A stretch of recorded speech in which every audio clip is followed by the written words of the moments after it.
आइए एक बार फिर से सभी का बहुत बहुत स्वागत है आपके अपने YouTube channel AK prime study platform पे। जी हाँ, देश हित में शिक्षा, सब पढ़े सब बढ़े। आइए आज हम क्लास 10th के लिटरेचर की क्लास लेके आए हैं और उस क्लास में हम आज बात करने वाले हैं first chapter a letter to God की। जी हाँ, कौन सा? A letter to God by GL Fuentes. GL Fuentes के द्वारा लिखी गई एक कहानी है। उस कहानी के बारे में आज हम आपसे बात करने वाले हैं। तो आपसे निवेदन के चैनल पे यदि आप नए हैं तो चैनल को सब्सक्राइब जरूर करें और अधिक से अधिक लोगों को शेयर करें। आज हम आपको बताने वाले हैं a letter to God chapter की पूरी कहानी हिंदी में, क्योंकि जब तक आपको चैप्टर की कहानी हिंदी में पता नहीं होगी तब तक आप किसी भी तरीके से एमसीक्यूज के क्लियर आंसर निकाल नहीं पाएंगे।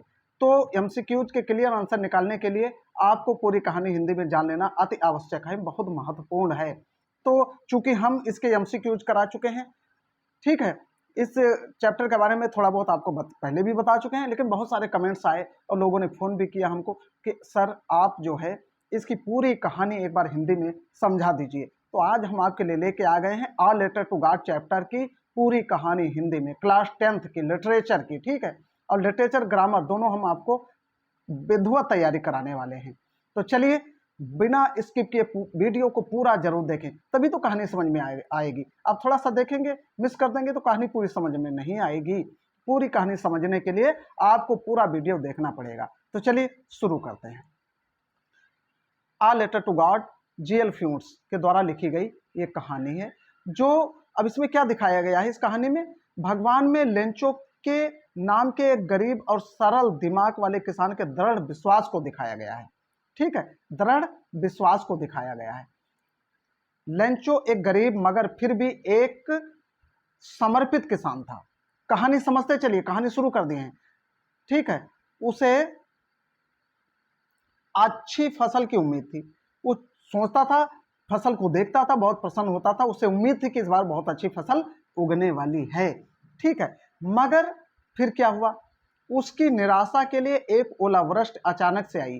अब वो अचानक से ओलावृष्टि चालू हो गई और उसकी पूरी फसल बर्बाद हो गई। उसकी सभी फसलों को पूरी तरीके से नष्ट कर दिया, ठीक है, पूरी फसल बर्बाद हो गई। फिर क्या हुआ, ठीक है, अब फसल नष्ट हो गई।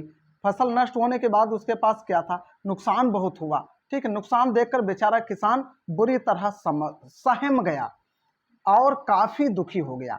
हालांकि उनका ईश्वर में दृढ़ विश्वास था। वह एक विद्वान व्यक्ति थे जो पढ़ना लिखना जानते थे, ठीक है। लेंचो किसान था लेकिन पढ़ना लिखना बहुत अच्छे से जानता था, ठीक है। आगे देखिए, सीधे साधे स्वभाव के कारण उन्हें विश्वास था कि ईश्वर अवश्य ही उनकी सहायता करेंगे।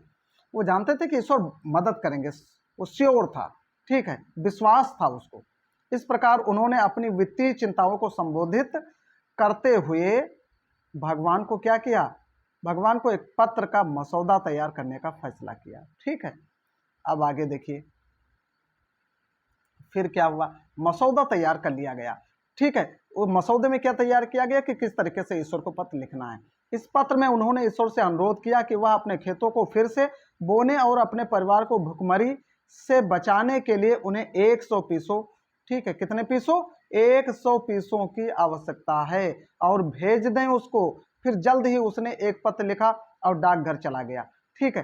पत्र लिखा, पत्र में ये सारी चीजें लिख ली और डाकघर चला गया। उसने पत्र पर एक मोहर लगाई और उसे फिर क्या किया, मोहर लगाकर और उसे मेल बॉक्स में डाल दिया, ठीक। कहानी समझते चलिए, मेल बॉक्स में डाल दिया। फिर क्या हुआ, डाकिये ने बक्से से चिट्ठी निकाली तो उसे पढ़कर मन ही मन हंस पड़ा। वह तुरंत पोस्ट मास्टर के पास गया और उसे यह अजीब पत्र दिखाया। जीवन में पहले कभी नहीं देखा था इस तरीके के पत्र को, ठीक है। पोस्ट मास्टर ने पत्र पढ़ा, लेकिन जब उसने देखा कि पत्र भगवान को, ठीक है, पत्र किसको है, भगवान को है, तब क्या किया पोस्ट मास्टर ने, देखिए संबोधित किया गया था तो वह जोर से हंसने लगा, हंस पड़ा।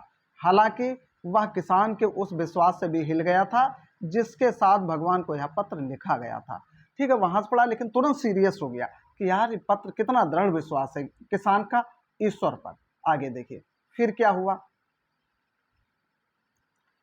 फिर लेंचो हालांकि क्या था, एकत्र किया गया धन लेंचो ने भगवान से अनुरोध किया था उससे थोड़ा कम था। अब देखिए एक चीज ये हुई कि लेंचो को जो धन उसने मांगा था वो नहीं मिला। लेंचो ने 100 पीसों मांगे थे, पोस्ट मास्टर ने उसकी व्यवस्था की, ठीक है, पोस्ट मास्टर ने उसकी व्यवस्था की। और कैसे व्यवस्था की, उसने मदद करने का फैसला किया, उसने मदद करने का फैसला किया। जल्द ही उन्होंने डाकघर के कर्मचारियों को दान के रूप में कुछ पैसे देने के लिए कहा और खुद अपने वेतन का एक हिस्सा भी दे दिया। और एक हिस्सा देने के बाद क्या किया उसने, वेतन का एक हिस्सा भी दे दिया। लेंचो का भगवान में विश्वास हिल ना सके, किस लिए उसने अपने मित्रों से लिया, कर्मचारियों से लिया, खुद दिया, ताकि लेंचो का जो भगवान में विश्वास है वो हिल ना जाए, विश्वास कायम रहे, ठीक है, इसलिए उसने ऐसा किया। फिर देखिए, हालांकि एकत्र किया गया धन लेंचो ने भगवान से जो अनुरोध किया था उससे थोड़ा कम था। पोस्ट मास्टर ने फिर भी एकत्र किए गए धन, सभी धन को एक लिफाफे में डाल दिया और गरीब किसान को संबोधित कर एक चिट्ठी तैयार की, ठीक। फिर चिट्ठी में क्या किया, अगले रविवार लेंचो डाकघर में यह देखने के लिए गया कि क्या उसके लिए कोई पत्र आया है। तब पोस्ट मास्टर ने धीरे से उसे वह पत्र सौंप दिया, ठीक, हैंड टू हैंड सौंप दिया। फिर क्या हुआ, लेंचो को लिफाफे के अंदर पैसे वाले पत्र को देखकर जरा भी, पैसे देखे उसने लेकिन जरा भी क्या हुआ, संकोच नहीं हुआ, आश्चर्य नहीं हुआ। उसने पैसे गिनने के लिए आत्मविश्वास से लिफाफा खोला, लेकिन जब उसने देखा कि उसमें केवल 70 पीसों थे तो वह क्रोधित हो गया। क्या हो गया, क्रोधित हो गया, क्योंकि उसे कितने चाहिए थे, कितने मांगे थे, 100 पीसों मांगे थे। भगवान से शिकायत की थी कि उसने शुरू में 100 पीसों के लिए अनुरोध किया था, लेकिन वह केवल 70 पीसों पाकर परेशान था। उसने भगवान से शिकायत किया कि मैंने 100 पीसों मांगे थे, हम मुझे 70 प्राप्त हुए हैं, ठीक है। लेकिन उसके अलावा उन्होंने डाकघर के कर्मचारियों की आलोचना की और महसूस किया कि उन्होंने अपने लिफाफे से शेष 30 पैसों चुरा लिए, ठीक। उसने ये सोचा कि जो पोस्ट ऑफिस के कर्मचारी है, क्योंकि भगवान गलती कर नहीं सकता, पोस्ट ऑफिस के कर्मचारियों ने गलती की है। उसने भगवान से बाकी पैसे भेजने का आग्रह किया क्योंकि उसे इसकी तत्काल आवश्यकता थी। उसने फिर से पत्र लिखा और कहा कि तुरंत भेजा जाए क्योंकि उसे और पैसों की आवश्यकता थी। हालांकि उसने भगवान से चिट्ठी के माध्यम से पैसे न भेजने का अनुरोध भी किया। और जो दूसरी चिट्ठी उसने लिखी, दूसरा पत्र लिखा, उसमें कहा कि अब पैसा डाक के द्वारा, चिट्ठी के द्वारा न भेजा जाए, क्योंकि लेंचो ने सोचा था कि डाकघर के जो कर्मचारी हैं, डाकघर के जितने भी कर्मचारी हैं वो लुटेरे हैं, बदमाश हैं, ठीक है, दलाल हैं, ठीक है, दलालों का एक समूह है जिन्होंने लिफाफे से शेष पैसे चुरा लिए थे। उसने सोचा, लेंचो ने सोचा कि हमारे लिफाफे से, क्योंकि ईश्वर गलती कर नहीं सकता, ईश्वर के वहां से पूरे पैसे प्राप्त हुए हैं, लेकिन पोस्ट ऑफिस के कर्मचारियों ने शेष 30 पैसे चुरा लिए हैं, ठीक है। तो यहीं पे कहानी खत्म हो जाती है। आशा करते हैं कि कहानी आपको पसंद आई होगी और इसके बाद हम बहुत कुछ कराने वाले हैं हाई स्कूल के लिए, लिटरेचर और ग्रामर में। अभी इसके बाद जस्ट हम आपको क्वेश्चन के आंसर बहुत ही शॉर्टकट में अच्छे से समझाने वाले हैं। तो चलिए आज की क्लास यहीं पे ख़त्म करते हैं, मिलते हैं नेक्स्ट क्लास में।